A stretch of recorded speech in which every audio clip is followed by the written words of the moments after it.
Channel के like कीजिए, subscribe कीजिए, शेयर कीजिए। भोलेनाथ के चरण में प्रणाम करती हूँ, मैया भवानी के चरण में प्रणाम करती हूँ, गणपति के चरण में प्रणाम करती हूँ, हम अपनी माता पिता के चरण में प्रणाम करती हूँ। मेरा प्रणाम स्वीकार हो प्रभु, मेरा प्रणाम स्वीकार हो। सभी देव देवी के चरण में प्रणाम करती हूँ, मेरा प्रणाम स्वीकार हो प्रभु, मेरा प्रणाम स्वीकार हो। जमींदार रहा करता था दीदी, जो जमींदार रहा करता उसका पत्नी बहुत भगवान भोले बाबा के मानते थे, पूजा करती थी, शिव चर्चा करती थी, शिव शिष्या थी। बाकी क्या हुआ, एक दिन किस्मत के मारे कोई नहीं लिखते हैं। एक दिन उसका 2 बच्ची थी। बाकी क्या हुआ गुरु बहन कि उसका सांप ने काट लिया। सांप ने काट लिया। वो सरस्वती उसका माँ थी कमला, दुनिया से चल बसे, दुनिया से चल बसे। वो दोनों बेटियां खूब रोती थी, खूब। बाकी पिता पीते हैं, अपना बेटी से बहुत प्यार मोहब्बत करते थे, बहुत प्यार करता था। बेटी के बोलता था कि ये बेटी मेरे आपको माँ तो चली गई दुनिया से, अब हम क्या करें। माँ को प्यार तो जैसे हम नहीं दे सकते थे, दे सकती हूँ। बड़ी वाली बेटी थी उसका सरस्वती, और एगो के राधा नाम था। सरस्वती और राधा राधा बोलती है कि नहीं पिताजी, आप तो माँ से के काम महसूस नहीं हुआ दिए कि मेरी माँ नहीं है, माँ से ज्यादा प्यार कब करते हैं। कोई बात नहीं। गांव मोहल्ले वाले जो कहने लगे दीदी कि देखिए जमींदार साहब आप शादी कर लेते तो अच्छा था, आप जो शादी नहीं करेंगे तो आपको बेटी के कौन देखभाल करेगा, आप शादी कर लीजिए। जमींदार साहब तैयार हो गए कि सही बोलते हैं, मेरी बेटी अभी छोटे छोटे है, घर में जरूरत पड़ता है, उसका बेटी के भी जरूरत माँ के पड़ेगा। क्या हुआ गुरु बहन, जमींदार साहब शादी कर लिया। जब शादी कर लिए, राधा से खाना बनवाती थी और सरस्वती के गाय चराने के लिए उसका माँ सौतेली माँ बोलती थी कि तू गाय चरा, वो छोटी वाली के, और बड़ी वाली से खाना बनवाती थी झाड़ू। बड़ी वाली 10 साल के थी और छोटी वाली 7 साल के थी। क्या हुआ कि बहुत अत्याचार करती थी, इतना अत्याचार करती थी, मारती थी, पीटती थी। बाकी ये देखिए उसका माँ शिव भगवान के भक्त थी, हाथ में कंगन पहनी थी। उसका पति के बोले थे अपना कि ये जी अब लग रहा है कि मेरा तबीयत खराब है, अब दुनिया से हम लग रहा है कि नहीं बचेंगे, चल पड़ेंगे। बाकी एक कंगन के मेरा फेंकिएगा नहीं, एक कंगन आप कहूँ पड़ी घर के पिछवाड़े में आप गड़ दीजिएगा, वो जो पड़ी गाड़ दीजिएगा। क्या हुआ गुरु बहन, वैसे ही किया, वो कंगन के गाड़ दिया। जो कंगन के गाड़ दिया, मोहन वहां पड़ी एक बहुत कनैल के फूल उग गया। कनैल के पेड़ जन्म ले लिए। वही पेड़ का करती थी कि दोनों बच्ची 10 साल के थी, 7 साल के, वो भी भगवान के मंदिर जाते थे। कितनों माँ उद्वास करती थी, गाय चराती थी, तो उतने तो भी मंदिर जाती थी, पूजा करती थी। वो भी छोटी छोटी बच्ची थी। बाकी उसका पिता कहा करते थे कि हे बेटी, तुम्हारी माँ तो एक बहुत पूजा करते थे भगवान के। अब पूछे बोल देखे थे कि पिताजी ये तो कनैल के पेड़ है, फूल कितना सुंदर सुंदर है, हम यही भोले बाबा पर चढ़ाते हैं। बोले हाँ बेटी, यही चढ़ाना तू। क्या हुआ गुरु बहन कि जो पूजा करने लगी, उसका सौतेली माँ के देखा नहीं गया। बेटी के खूब दोनों के मारने पीटने लगे। बड़ी वाली से खाना बनवाती थी, छोटी वाली से गाय चरवाती थी। एक दिन अपनी बहन के बोलती है कि ये काम करो सरस्वती, अपना बहन के काट के अच्छा मांस बना दो, हम मांस खाएंगे।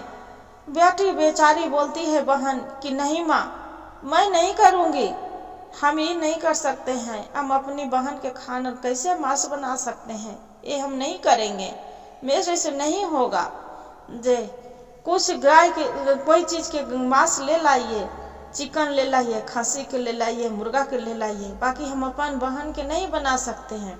गुस्सा के मारे तल तल था, बहन के दोनों के खूब पीटे, राधा के और सरस्वती के खूब मारने लगे। सरस्वती इसका माँ जो कमला थी खूब मारने लगे। अब क्या करे दीदी, मारने लगा। रोते रोते बचिया दोनों बाहर थी। जो बाहर थी उसका पिता आया, बोले कि क्या हुआ बेटी, क्यों रो रहे हैं?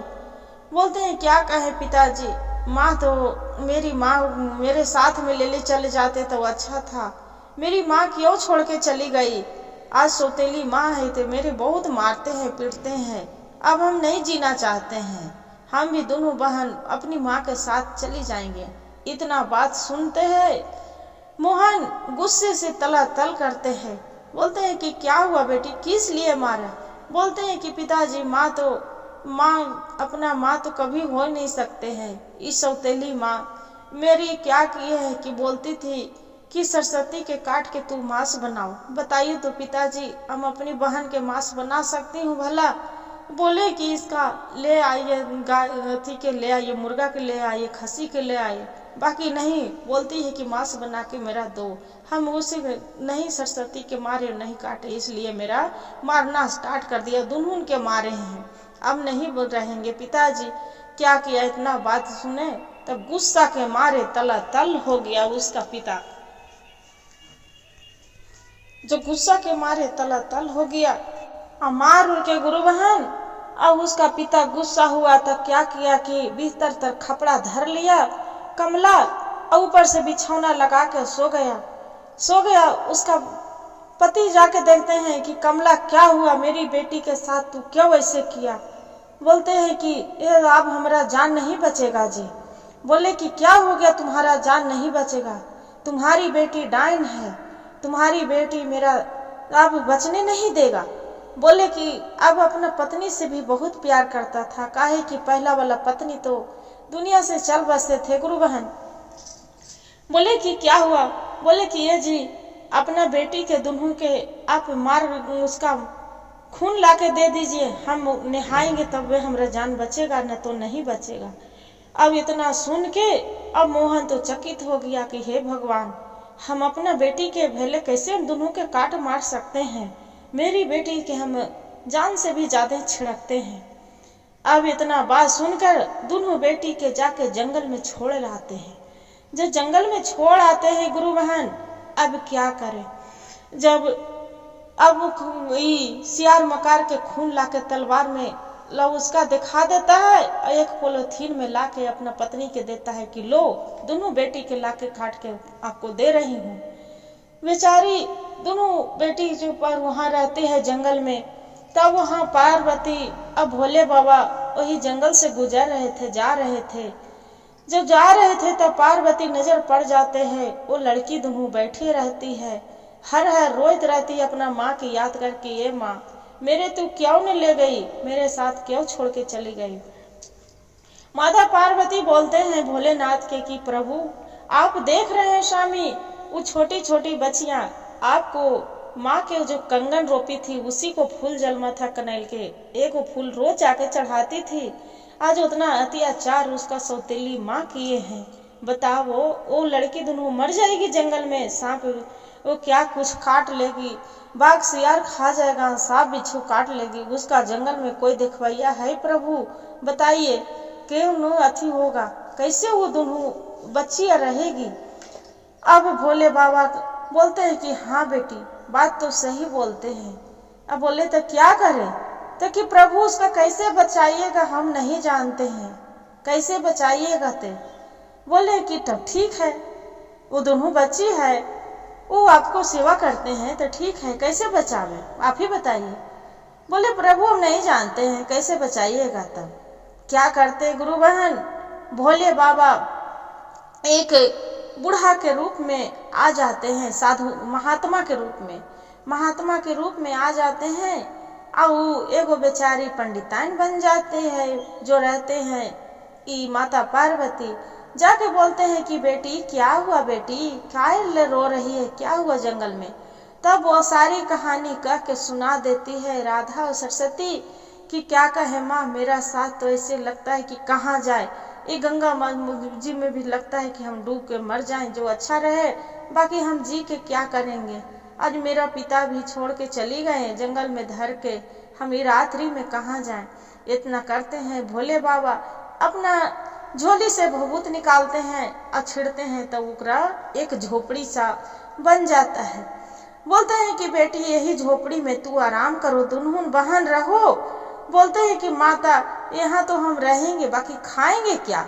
खाने के तो मेरे कुछ है नहीं, यहाँ क्या खाएंगे? देखिए भोले बाबा के लीला और माता पार्वती के गुरु बहन। वहाँ पड़ी देखते हैं कि बढ़िया बढ़िया सेव के पेड़ है, केरा के पेड़ है, फल फूल बहुत अच्छा है, अच्छा लगल है।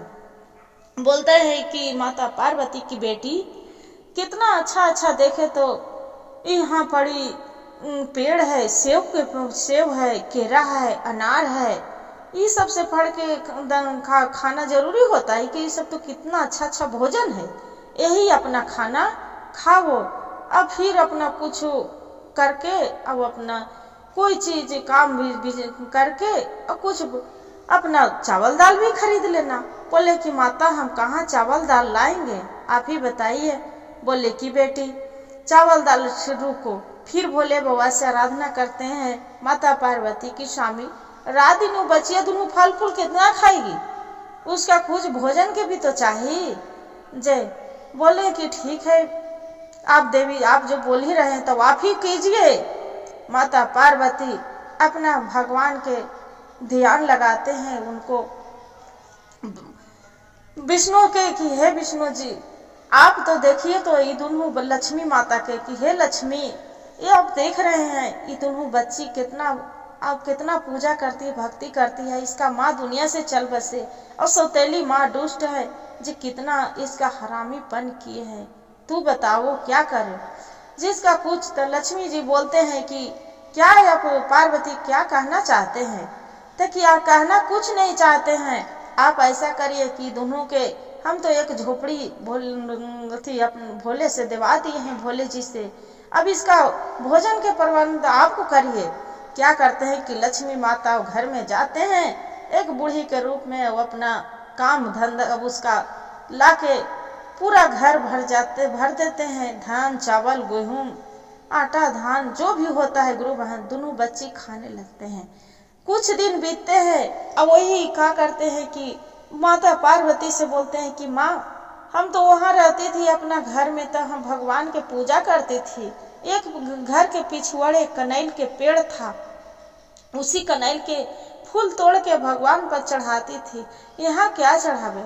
माता पार्वती बोलते हैं कि बेटी जंगल में तो देखो कितना अच्छा अच्छा सुंदर सुंदर फूल खिला है, यही फूल चढ़ाना भगवान के। दोनों सरस्वती और राधा जाके देखते हैं जंगल में तो सुंदर सुंदर गुलाब के फूल, ओढ़ुल के फूल, कनैल के फूल बहुत सुंदर सुंदर, एक बालू के रेत के शिवलिंग बना के और उसी पर पूजा करने लगती है गुरु बहन।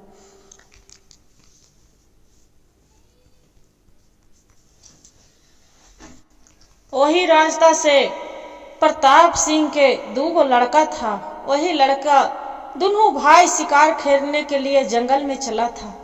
जो जंगल में चला था राधा और सरस्वती सियान हो गई, जो जवान हो गई वही रास्ते से देख रहे जा रहे हैं कि राधा और सरस्वती दोनों बहनें भगवान के पूजा कर रही है।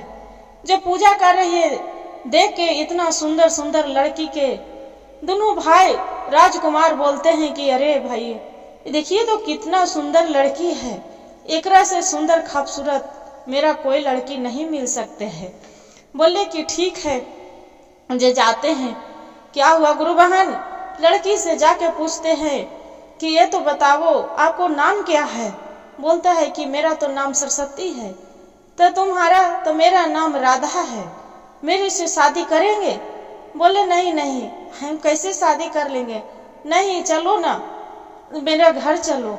ये क्या करते हैं गुरु बहन? माता भोले बाबा के बोलते हैं कि मेरे माता पिता से आज्ञा लेते हैं तो बोलते हैं। वहाँ पड़ी भगवान पार्वती माता भोले बाबा और माता पार्वती रहते हैं, बूढ़ी के भेष में है थे। बोलते हैं कि माँ देखिए ना कोई आया है, बोलता है कि मेरे से शादी करेंगे। बोलता है कि बेटी ये तो आओ अच्छा के बात है। माता पार्वती तो सोच रहे थे कि दोनों के शादी हो जाएगा तब हमरा यहाँ से कैलाश पर्वत पर जाने के छुटकारा मिल जाएगा। क्या हुआ गुरु बहन? बोले ये तो बहुत अच्छा है। बढ़िया से उससे पार्वती पूछे कि बेटा वो कहाँ के तू रहने वाला है, क्या करता है। वो बताया कि राजा प्रताप सिंह के हम लड़का हैं, मेरा 100 बीघा के मेरा बहुत मालिक, मेरे पिताजी बहुत बड़े राजा हैं, 3 राज के राज हैं, बहुत ज्यादा ही है। सब पूरा बता दिया। बोले कि ठीक है, शादी विवाह भोले बाबा माता पार्वती दोनों मिल के करवा के दोनों बहन के विदा कर दिए। दोनों बहन वहां से खुशी खुशी रह रहे। बड़ी वाली के बाल बच्चा नहीं हो रहा था, छोटी वाली के होगा। फिर जो नहीं हुआ, छोटी वाली के हुआ, तो फिर भगवान से आराधना करते हैं कि हे भोलेनाथ, आप ही मेरे सब कुछ किए, माता पिता सब बने, आज मेरा एक संतान नहीं है, क्या करे, मेरा संतान नहीं है। ऐसे करते हैं। अब माता पार्वती बोलते हैं कि हे भोलेनाथ, आपको आराधना पूजा करते रात दिन आपको मन में कुछ दया नहीं लगता है। देखिए तो कितना वो फूल सा बच्ची कितना है आपके पूजा किए हैं और उसका एक संतान भी नहीं दिए हैं। बोलते हैं अब क्या करें, उसका किस्मत में संतान नहीं लिखा है, तो हम क्या करें। भोले बाबा बोलते हैं माता पार्वती की वो सब हम नहीं जानते हैं प्रभु कि कैसे दीजिएगा। क्या हुआ गुरु बहन, यहाँ दोनों जे माता पिता थे बहुत गरीब हो गए, इतना गरीब हो गया कि खाने के ठिकाना दाने दाने पर मुहताज हो गया। कुरनैल के पेड़ जो कंगन वाला उसका हाथ वाला वो भी सूख गया, फूले नहीं भगवान पर जो नहीं चढ़ रहा फूल वो भी सूख गया, मोरा मोहताज हो गया। माता पिता एने से एने भीख मांगले चल रहे हैं। जो भीख मांगने चल रहे हैं, चलते मांगते मांगते वही आंगन में सरस्वती के राधा के आंगन में पहुंच जाते, दुआरी पर पहुंच जाते हैं। कोई वहां पर ही बोलते हैं जाके कि रानी साहब एक भिखारी आया है मांगने के लिए। जे देखिए ना, एक भिखारी आया है। बोलते हैं कि कौन भिखारी है जे जाके भिक्षा देला। वो बोलता है कि नहीं, हम यहाँ के रानी से भिक्षा लेंगे। एक बूढ़ी औरत है, बोलते हैं कि हम रानी से भिक्षा लेंगे। उसका माता पिता थे तब खोजने के लिए सरस्वती और राधा की कि कौन किसका घर में कहाँ मेरी बेटी चली गए हैं, कहाँ देख नजर पड़ेगा। बोलते हैं कि ठीक है, वो क्या बात करना चाहता है मेरे से। वो अपना पति के ऑर्डर लेके कि स्वामी आप कहें तो जो भिखारी आए हैं दुआरी पर उसका हम अपने से भिक्षा दे आवे। उसका पति बहुत मानता था, बोले कि हाँ कोई बात नहीं, चली जाइए। जाके जो भिक्षा देने जाते हैं तो उसका पिता पहचान लेते हैं, राधा भी पहचान लेते हैं अपना पिता के। जो इतना करके बोलते हैं कि बेटी आप किसका बेटी है, क्या नाम है आपको पिता के। बोलते हैं कि अच्छा ये तो बताइए बाबा, आप नाम क्यों पूछना चाहते हैं, आप तो बताइए, भीख मांगते बाकी नाम क्या पूछना चाहते हैं मेरा पिताजी के, जे कहाँ के रखवाले हैं, रहने वाले हैं, सब भी बताती है। बेचारा के जो पिता रहता है उसका हर आँख से आंसू निकल जाते हैं, आंसू निकल जाता है। और सौतेली माँ रहती है, वो भी रोने लगती है कि बेटी हम तुम्हारा साथ बहुत अन्याय किए थे, इतना अन्याय किए थे कि तुम्हारा मरवाने के लिए हम कोशिश करे थे। तुम्हारा पिता जो आज बाग सियार के ना मार के ले जाता, तब आज तुम कहाँ से रहते। जे इतना जो याद करते हैं तो सरस्वती और राधा खूब रोने लगते हैं कि हमारा तो पिताजी अब तो जंगल में मेरे मरने के लिए छोड़ दिए थे। बाकी उसका पिता बोलते हैं मोहन की बेटी तुम्हारा सिवाय भगवान के पर छोड़ के हम आई थी कि तुम्हारा बचाने वाला भगवान होंगे भोलेनाथ। तुम्हारी माँ के कंगन रोपी थी, वहीं पर एक कनैल के पेड़ जन्म लिया था, उसी कनैल के पेड़ तक जाके हम आराधना करते थे कि हे भोले बाबा तू हमारे बेटी के दोनों के राधा के और सरस्वती के जीवन तू बचाना। क्या हुआ, उसका माता भी पिता बोलते हैं कि राजा साहेब बड़ी दयालु थे। बोलते हैं कि पिताजी आप भी यहाँ आके रहिए, आप कहाँ जाइएगा। दोनों माता पिता के रख लेते हैं और रख के अब क्या होता है गुरु बहन, एक संतान नहीं होता है। जब उसका घर में रानी थी तो रोज एगो कौआ के पोसी थी, रोज दाना देती थी। उसका बहन के लड़का था, उसका रोज दाना देती थी नितम दिन। ये भी जाके चिड़िया के पानी पिलाती थी, खाना देती थी। कौआ जाके भगवान से भोलेनाथ से प्रार्थना करते हैं कि हे भोलेनाथ ये तो बताइए, उसका जीवन आप तो माँ के ले लिए, उसका एक संतान नहीं दिए। बताइए तो आज उसका बाल बच्चा रहता तब मेरा उसका जूठा कट्ठा देता था, हम ऐसू खाते, उसका हाथ से भी छीन लेते दुलार पुलार। ये रोज मेरा खाना खिलाती है, मेरा खाना खाने के मन नहीं करता है, मेरा बहुत लज्जिया आता है। आप उसका कोई गोद भर दीजिए, संतान दे दीजिए, न तो आप हम पटक पटक के उठे, हम जान दे देंगे भोले बाबा। क्या करते हैं कि कौआ जाके भोलेनाथ तक खूब चोट मारते हैं, पटकते हैं, बोलते हैं कि हे भोले बाबा, जो उसका संतान नहीं देंगे तो सरस्वती के तो हम अपना प्राण एजे हाथ देंगे। मेरा जो संतान है एक ले लीजिए, बाकी उसका संतान दे दीजिए। भोले बाबा आराधना सुनते हैं कि ठीक है कौआ, तुम्हारा जान काहे के लिए देंगे, लेंगे, बाकी ठीक है आप बोलते हैं तो हम दे देते हैं। उसका क्या करते हैं गुरु बहन, वो लड़की के अगले दूसरे महीना उसका रह जाता है गर्भवती, रह जाता है, खूब सुंदर सा बालक जन्म लेता है। बालक जन्म लेता है, सबके पूरा गांव मोहल्ला पूरा सबके बुलाते हैं, साधु संत सबको छठी मनाते हैं राजा साहब धूमधाम से। अब बेचारी कौआ के बहुत प्यार से भोजन करवाती थी, खिलाती थी, पिलाती थी। और कौए के बच्चे से जो ही रहता था लड़का, उसी को बच्चे से रोज कौआ आके खटिया पर बैठ के और कौआ पर देख के और ध्यान से देखता था बच्चा के, और उसी बच्चा से कौआ, ये जो इसका बच्चा सरस्वती के थे, धीरे धीरे धीरे बड़ा हो गए, कौए के साथ खेलता था, रोज रहता था। वही खाना सरस्वती कौए के लिए अपना कटोरी में रोज भोजन निकाल के और बढ़िया बढ़िया शुद्ध भोजन उसका देता था। काहे कि कौए के दिल उसका बच्चा था। एक बुढ़िया बाबा, वो यहाँ बूढ़ा, एक बूढ़ी आते हैं भोलेनाथ, अब माता पार्वती बूढ़ी के रूप में बोलते हैं कि बेटी कौन है, बेटी कहाँ गए, मेरा भिक्षा देने आता है नौकर चाकर रानी के। बोलते हैं नहीं बेटी, हम घर के जो मालकिन है उसी से हम भिक्षा लेंगे। दुआरी पर आते हैं माता, जो पंडितान के रूप में एक राधा पहचान लेती है दोनों बहन की, माँ आप एक भिखमंगा के रूप में आप आए हैं, माँ आप तो ब्राह्मण है, पंडित ब्राह्मणी है, आप यहाँ आए हैं, चलिए माँ घर चलिए। जाके अपना बच्चे के गोद में देते हैं। वही बच्चा माता पार्वती बच्चे के कितना सुंदर बालक है, जे देखो तो बेटी वो कौआ के तू सेवा करती है ना, वो ना बेटी तू कौआ के खाना खिलाती है, ताकि हाँ माँ खाना दे, बेटी कौआ के तू दूध भात देना, ओकरा भूखल नहीं रखना, वही कौआ के वजह से तुम्हारा ये बच्चा है। इतना सुनते हैं तो बोलते हैं कि कैसे माँ, तो रोज कौआ जानते हैं कि वो भगवान के भोले बाबा के दरबार में कौआ ठोट पटक पटक के वो अपना जान देने के लिए तल गया था, उसी के लिए भोले के लीला था प्रभु के, वही आज तुम्हारा सुंदर सा बालक दिए हैं। यही कहते हैं भगवान गुरु बहन कि किसका आशीर्वाद किसका लगता है कोई नहीं जानता है, कोई पक्षी भी कैसे भगवान से आराधना पूजा करते हैं। गुरु भाई गुरु बहन, अब यही मेरा कहानी के यही विश्राम होते हैं। मेरा कहानी जो अच्छा लगे तो वीडियो के लाइक सब्सक्राइब जरूर करिएगा। हर हर महादेव कमेंट में लिखना ना भूलिएगा दीदी। हर हर महादेव।